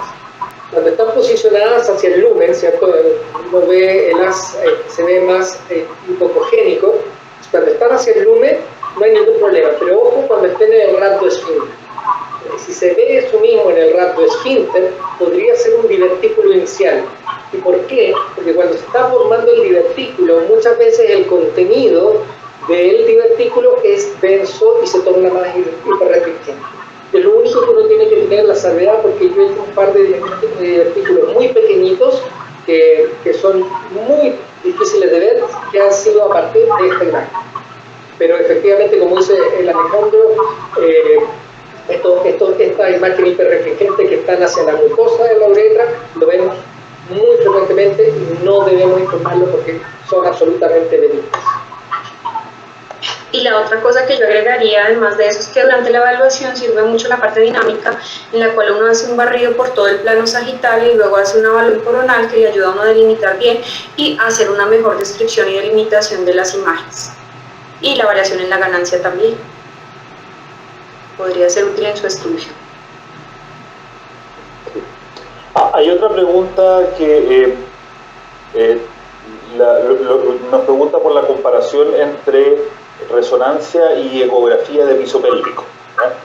La pregunta dice específicamente cuál es la sensibilidad y especificidad al comparar los dos métodos, pero creo que eso variaría mucho, digamos, con respecto a qué es lo que uno está buscando, pero creo que sería interesante que ustedes comenten cuáles son las ventajas y desventajas que le ven a la ecografía versus la resonancia para evaluación de patología del piso pélvico. Ya, ¿por qué no responde todo eso y completamos el resto? Claro que sí. La resonancia es muy útil en toda la parte del estudio del compartimento posterior, por la parte que tiene en el uso de la resonancia, donde nos ayuda a evaluar toda la parte del ángulo anorrectal y las patologías del compartimento posterior en la defecación obstruida cuando son de tipo funcional como el anismo. Entonces, dependiendo qué tipo de disfunción estemos evaluando, vamos a tener una sensibilidad y especificidad, y también dependiendo del estudio. Tenemos más o menos que para defectos de compartimento anterior, la resonancia nos puede proveer más o menos un 40% de sensibilidad, y respecto a la parte de compartimento posterior ya vamos a tener más o menos entre un 60-70%, dependiendo también la revisión en cuanto a la sensibilidad, puesto que nos permite determinar la contracción paradójica y toda la parte de los defectos de compartimento posterior de los que hablábamos previamente en la charla, que es rectocele verdadero, enterocele, intususcepción, descenso del cuerpo perineal y recto enterocele. Entonces, digamos, con más o menos esos porcentajes nos movemos en la resonancia. Respecto a la ecografía, también según la revisión que hagamos, este año de hecho lo revisamos para toda la parte de defectos de compartimento posterior, donde tenemos más o menos una sensibilidad y una especificidad entre el 82 y el 100% para enterocele, y entre el 67% de especificidad y hasta un 82% para rectocele. Entonces, digamos que el valor es muy bueno en términos generales, puesto que es dinámica, entonces nos permite ver el comportamiento en el tiempo. Más o menos los valores, y obviamente dependiendo del tipo de revisión podemos tener unas variaciones. Además de eso, yo te quería complementar solamente que hay una cosa que es súper importante, que tú lo mencionaste. Hay que diferenciar la resonancia de piso pélvico versus la defectoresonancia. Cuando nosotros hacemos la ecografía de piso pélvico, no vamos a poder hacer una ecografía ultrasonográfica, porque en términos técnicos quiero que ustedes se pongan a imaginar solamente lo que sería hacer eso. Dividiríamos a la paciente de todas maneras, siendo que ya la ecografía, la defecorresonancia tiene un factor inhibitorio, como el paciente realmente defeca en un acto normal, sentado en un baño habitual. Por lo tanto, es muy difícil que comparemos esos dos estudios. Pero lo que sí les puedo decir yo es que cuando uno encuentra en el ultrasonido hallazgos, tiene una especificidad y sensibilidad bastante buena, pero el problema es que cuando no hacemos defecar al paciente, hay cosas que se nos van a escapar con el ultrasonido. Por lo tanto, es importante tener esa diferenciación, de entender que el acto defecatorio per se no lo vamos a poder ver con el ultrasonido.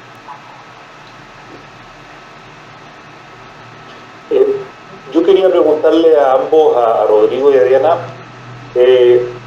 me quiero referir a las dos condiciones más frecuentes que vemos, ¿no es cierto?, en patología de piso pélvico, es por un lado el prolapso genital y por otro lado la incontinencia de orina. Yo lo que quería preguntarles es, para cada una de estas dos enfermedades, y si quieren cada uno contesta una, digamos, para no alargarlo tanto, ¿qué son los elementos que ustedes más se fijan en la ecografía de piso pélvico y cómo eso determina la conducta que ustedes toman con esos pacientes? Doctora Rodríguez, si usted quiere empezar, usted puede elegir si quiere hablar de incontinencia o de prolapso. Bueno, los dos temas son absolutamente apasionantes porque, como decía el doctor Guzmán, la ecografía ha cogido mucha fuerza para compartimento posterior, para prolapso de compartimento posterior, y obviamente para la incontinencia es una herramienta fundamental. Entonces, profe, voy a coger el de incontinencia. Perfecto. Bueno, respecto a la parte de incontinencia, nos va a servir básicamente en dos puntos muy importantes. La primera es que nos puede hacer un perfil anatómico de la paciente que tiene incontinencia. Eso que nos permite ver residuo posmiccional de la paciente, grosor del detrusor, hipermovilidad uretral, el descenso del cuello vesical, el ángulo retrovesical abierto y cerrado en una paciente que previamente no ha sido operada. De tal manera que nos va a permitir tener una especificidad muy buena para ese tipo de paciente que tiene una incontinencia por hipermovilidad uretral pura, que es la incontinencia de esfuerzo pura, que le va a ir muy bien con cualquier tipo de cinta o vector que le pongamos de esta cinta. Entonces, digamos que va a ser una herramienta que nos permite ayudar a escoger la paciente. Diferente de una paciente que tiene residuo posmiccional elevado, que tiene un detrusor engrosado y que tiene una uretra fija. ya sea que haya tenido previamente algún tipo de procedimiento o no, puesto que nos va a poner a indagarnos si es mejor hacerle un vector horizontal o un vector vertical, o si preferimos un agente abultante u otro tipo de intervención en este tipo de pacientes. Y 3, ya específicamente en la paciente que ya ha sido operada. Entonces es supremamente importante porque nos permite volver a establecer qué perfil anatómico que se va a relacionar con el perfil funcional que nos provee la urodinamia, permitiéndonos evaluar los patrones obstructivos, las disfunciones miccionales y por ende también la ubicación de la cinta en la parte ecográfica, permitiéndonos mirar cómo esos pequeños detalles van a direccionar un tratamiento diferente a la paciente, entre la paciente que requiere una liberación o una uretrolisis, la paciente que requiere una resección o un retiro de la cinta, o la paciente que requiere una nueva cinta, o la paciente que definitivamente no es candidata a una nueva cinta, sino que le puede ir mejor con un agente abultante. Entonces pienso que la ecografía nos permite tener un perfil anatómico que nos va a hacer que las pacientes de incontinencia se empiecen a dividir más y dejen de ser simplemente incontinencia urgencia, incontinencia de esfuerzo o una incontinencia recidivante, o los trastornos miccionales post-cinta, que pueden ir hasta el 30%. Entonces la ecografía es fundamental en ese diagnóstico, en ese estudio, y pienso que también va a ser fundamental en el enfoque y el tratamiento de este tipo de pacientes, como a grandes rasgos, hablando del tema. Muchas gracias, doctora Rodríguez. Creo que estoy absolutamente de acuerdo con todo lo planteado y creo que queda bastante claro cómo uno puede usar esta herramienta para mejorar y individualizar el tratamiento. Y doctor Guzmán, 2 o 3 cosas que usted se fija como clave en una ecografía antes de tratar un prolapso y cómo estas cosas modifican su conducta con la paciente.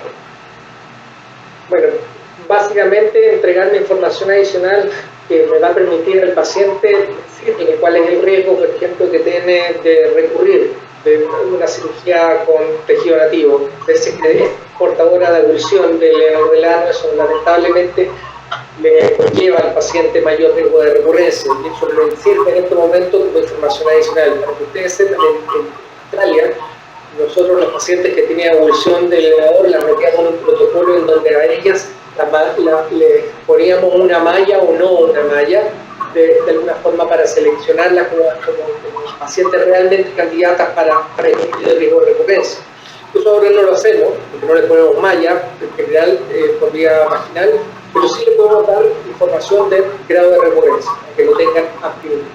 Y en pacientes en donde, por ejemplo, el compartimento apical o posterior no está tan bien dilucidado, yo presto mucha atención en eso, porque muchas pacientes a veces el compartimento apical no es tan fácilmente evidenciable el grado de descenso por vía clínica, y el ultrasonido sí nos puede permitir eso y ver las distintas modalidades del prolapso del compartimento posterior, es decir, que tenga un rectocele, un rectocele, o que tenga incluso signos de intususcepción que me pueden permitir, por ejemplo, pensar que esta paciente voy a tener que hacer un abordaje abdominal, pensando en un colorectólogo que me pueda ayudar, donde tengo que hacer una rectopexia ventral, por ejemplo, me va a permitir afinar un poquitito más mi conducta en ese sentido.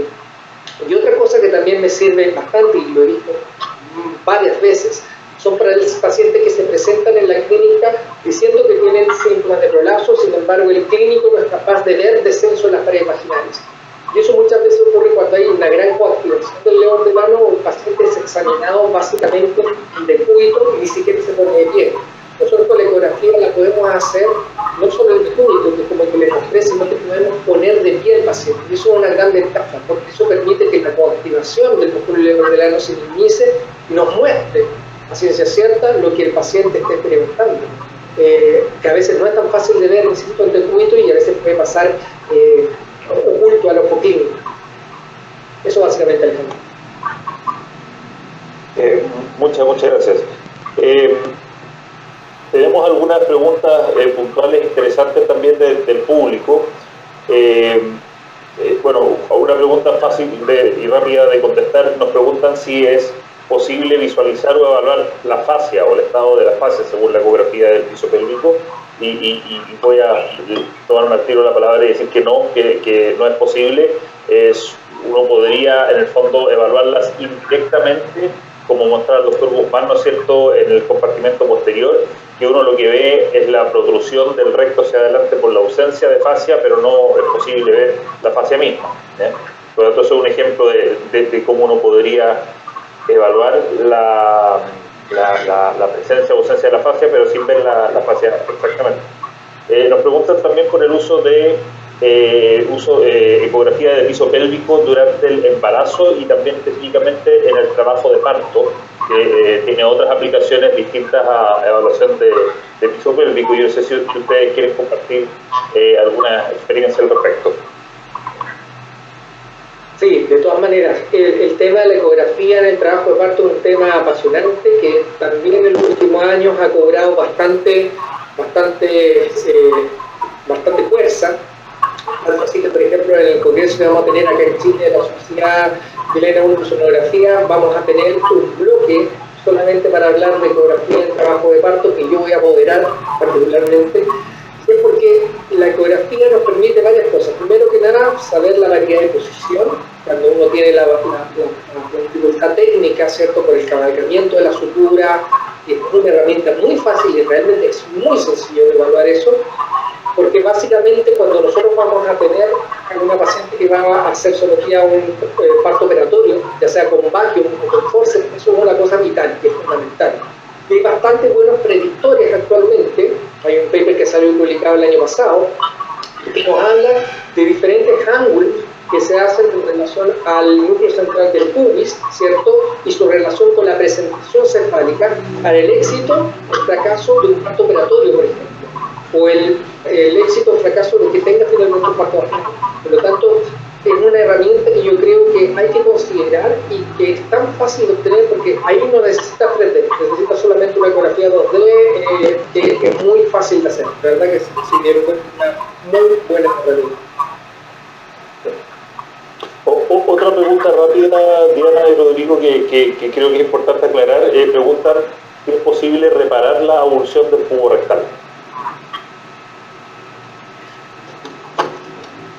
Bueno, realmente pues eso lo habíamos comentado alguna vez con el doctor Guzmán acerca del estudio que se intentó hacer allá, mientras él estuvo también en Sydney, de intentar reparar la avulsión, pero realmente los resultados eran muy complicados, generaban mucho dolor, generaban también trastornos hacia la parte de compartimento posterior, entonces digamos que como tal no hay como una clara evidencia.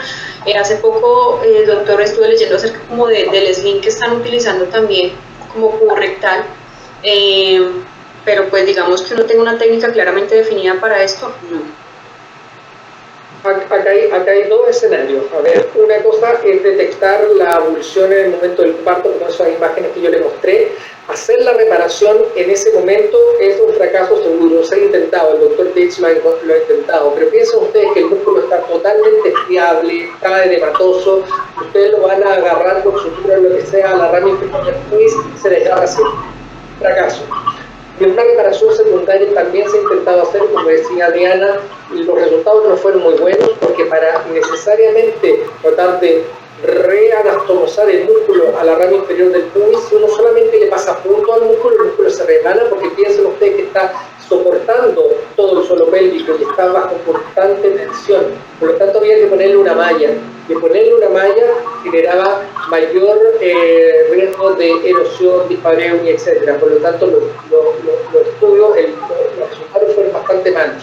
El doctor Abbas Choudhury tiene publicado en Estados Unidos resultados bastante buenos, pero son un poquito cuestionables con la técnica, dado la experiencia que tuvo el doctor Pitts. Pero de que se ha intentado, de que se podría hacer, se podría. Los resultados no son los mejores. Y con respecto a lo que tú decías del sling rectal, es básicamente no reconstruir el músculo leordelano, sino que es sustituir la función, que básicamente va a usar un sling de malla que va desde la rama inferior de un lado por detrás del ano, ¿cierto?, para anastomosarlo en la otra rama inferior del pubis, cosa de que quede un sling que cierre el diámetro genital.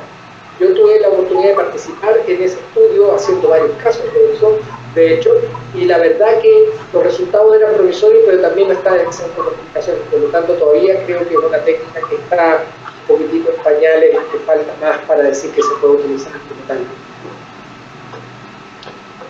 Rodrigo, tenemos un colega gastroenterólogo que hace una pregunta interesante. pregunta qué es lo que hay que evaluar o qué uno podría esperar encontrar en pacientes con sensación de defecación insuficiente o de defecación incompleta en ecografía. Creo que esa pregunta es para... Sí, bueno, la defecación obstruida o incompleta es todo un tema.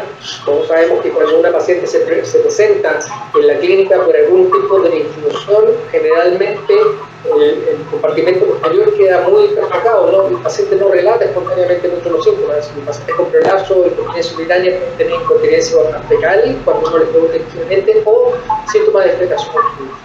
Y por eso es importante indagar en eso. Y anatómicamente nosotros vamos a ir buscando básicamente lo que es, por ejemplo, la presencia de rectorcele verdadero. Y eso se asocia con muchas pacientes que tienen que digitalizarse para lograr y desimpactar el bolo defecatorio que queda en este divertículo metido en la pared posterior. ¿Okay?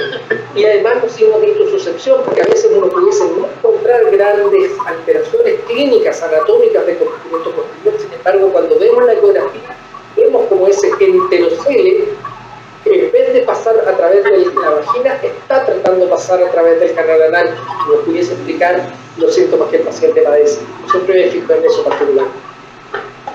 Así es, y además que cuando uno hace la revisión de los síntomas de compartimento posterior se encuentra que hasta un 50 o un 60% de los síntomas pueden tener un POPQ en estadios 2 o 3 de grado de prolapso, entonces no es necesario que tengan un grado 4 para que tengan un síndrome de defecación obstruida. Y dos, el síndrome de defecación obstruida tiene un componente funcional también muy amplio, que hay que estudiarlo pues considerablemente antes de considerar algo anatómico también. Y dentro de la parte anatómica, lo que hablábamos, digamos que nuestra limitación desde la parte ecográfica es que no podemos evaluar como tal el mecanismo defecatorio para evaluar, por ejemplo, un anismo, que es una de las causas de contracción paradójica del pubis rectalis que genera defecación obstruida en mujeres, por ejemplo, con estreñimiento crónico o con diferentes otros tipos de alteraciones, que hace también necesario el estudio de la mano con la defecorresonancia, que sí permite evaluar ese tipo de cosas. Entonces, digamos que la defecación obstruida es un tema muy amplio, muy bonito, en el cual la ecografía nos puede ayudar muchísimo en su estudio y en su direccionamiento.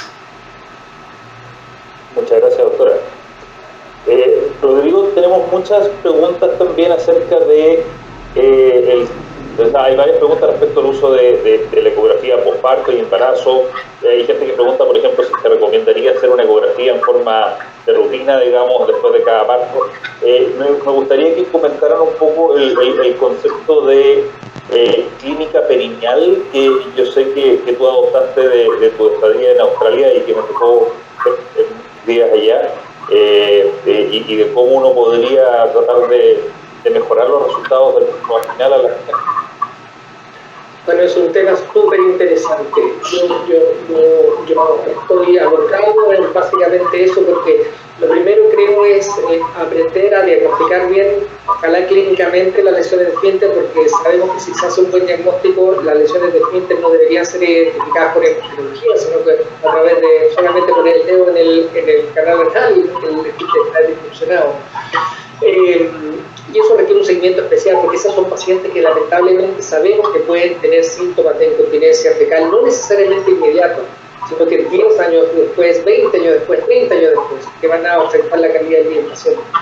Es muy importante el concepto de la clínica perineal, porque todos los pacientes que tienen un trauma del esfínter anal deben tener un seguimiento, deben tener sí o sí una rehabilitación y deben tener consejería para un futuro embarazo y parto.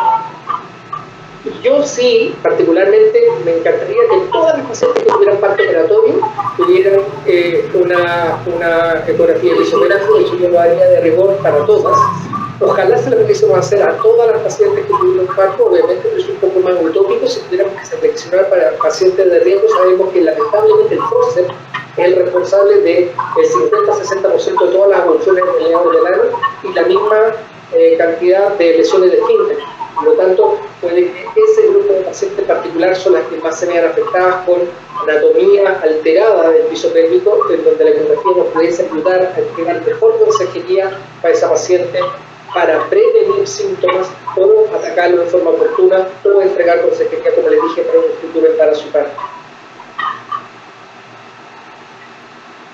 Doctora Rodríguez, ¿usted qué propone respecto al seguimiento de las pacientes puérperas? ¿Cuál sería un modelo ideal para usted? ¿Usted cree en el screening universal, en pacientes de alto riesgo, en pacientes donde se ha detectado lesión intraparto? ¿Qué opinión le merece a usted esto? Claro que sí, yo pienso que las disfunciones del piso pélvico cada día son mayores, su diagnóstico, porque las pacientes ya consultan más, entonces tenemos que dividirnos en dos grandes grupos. Uno, las pacientes que tienen factores de riesgo para padecerlas, y dos, las pacientes que ya tienen propiamente dicho algún tipo de disfunción. Entonces, sabemos que el embarazo y el parto generan unos cambios fisiológicos en toda la parte del tejido de soporte del piso pélvico, en toda la parte de la matriz extracelular, todo este tipo de cosas, favoreciendo la elasticidad. Entonces, digamos que todas las mujeres, por el hecho de estar embarazadas o haber tenido un parto vaginal, tenemos algún riesgo diferente a aquella que no. Pero también se ha visto que hay otro tipo de pacientes, como lo son las que hacen deporte o este tipo de ejercicios de impacto, incluso las pacientes con estreñimientos crónicos, que también tienen factores de riesgo para tener ese tipo de disfunciones. Entonces, cuando tenemos propiamente el embarazo y el parto, tenemos que mirar también qué accesibilidad tiene una paciente, ¿sí? Porque no a todas se les puede mandar y no a todas les hacen la ecografía. Entonces, yo pienso que esto debe ser enfocado respecto a la parte de riesgo, donde las pacientes que tienen un parto instrumentado y que han tenido un desgarro 3 o 4, sí deben ir a valoración por ecografía y por uroginecología para hacer una estadificación de su riesgo y un seguimiento y una educación de esa paciente en la prevención, pues, de todo el tipo de disfunciones de piso pélvico propiamente dichas asociados a ese tipo de lesión durante el parto. Esa sería como la propuesta. O sea, yo pienso que todas deberían ir, las que tienen parto instrumental, ya sea con forceps, con espátulas o eventualmente también con vacuum. Perfecto. Bueno, creo que hemos tenido oportunidad de discutir muchos temas interesantes. Habían un montón de otras preguntas también que lamentablemente tuvieron que quedar en el tintero, pero creo que el tema da para múltiples sesiones, digamos, si quisiéramos abordar todos los temas, pero hemos tratado de mantener una conversación que cubra la mayoría de los temas de forma general. Así es que me parece, si están de acuerdo los demás exponentes, que la sesión de discusión la podemos dejar acá. Creo que estamos en una buena hora para terminar la sesión. Y nuevamente, por mi parte, quiero agradecerle a los organizadores de este webinar, ¿no es cierto? Y por supuesto a todos los asistentes, que fue súper exitosa la convocatoria. Así que felicidades también a la Sociedad de Uroginecología. Así es, muchísimas gracias a todos. De verdad que para mí fue un honor compartir este espacio con ustedes, con el profe Guzmán. Siempre es un gusto. Bueno, al doctor Alejandro, me encanta también conocerlo, haber compartido. Muchísimas gracias a ustedes por haber compartido este rato, a todos los asistentes, y obviamente a la doctora Marta y a la doctora Rosita por la invitación. Muchísimas gracias. Quiero agradecerles a todos. Creo que se formó un trío de apasionados por el piso pélvico y por la ultrasonografía del piso pélvico. Estamos muy contentos con toda la ponencia del doctor Rodrigo, la presidencia de la doctora Diana, que también nos ha ayudado con la discusión de las preguntas, al doctor Alejandro por su excelente moderación. Agradecer a todos los oyentes que nos han estado siguiendo por el tiempo que han compartido con nosotros. Hemos tenido una convocatoria bastante grande, hemos llegado a un momento 400, cerca de 400, tenemos inscritos de todos sitios, Europa, Norteamérica, Centroamérica, Sudamérica y de todos los departamentos de Perú. Agradecer a todos los oyentes y agradecer a Tecnofarma por la plataforma, por toda la ayuda brindada para concretar estas charlas. Y compromiso para todos los oyentes a continuar con estas charlas de piso pélvico, que nos compromete cada vez más en seguir esforzándonos por hacer una educación médica continua. En 3 semanas nos estamos viendo el 1 de julio con una nueva charla. Gracias, colegas, gracias, Rodrigo, gracias, Alejandra, gracias, Diana, gracias, Rosita. Hasta luego. Gracias a ustedes. Gracias. Feliz noche. Gracias. Disfrutamos. Gracias, Julio. Gracias, Julio. Julio, gracias. Mucho gusto, Marta. Bueno, me mucho gusto verlos. Feliz noche. Gracias. Adiós. Julio, nos mandas el video. La próxima con un pisco sour, doctor Alejandro. Pero por supuesto, sí, tengo una receta de pisco sour peruana buenísima. Me la enseñó un compatriota de ustedes acá. Y cuando venga a Perú vamos a ir probando todos los pisco sour de los mejores sitios. Esa es una promesa. Bien, se la voy a cobrar. Sí. Te estamos mandando tus certificados esta noche, muy agradecidos. Muchas gracias. Chao, muchas gracias. Martita. Sí, Martita, saludos allí. Martita, gracias. Gracias. Saludos.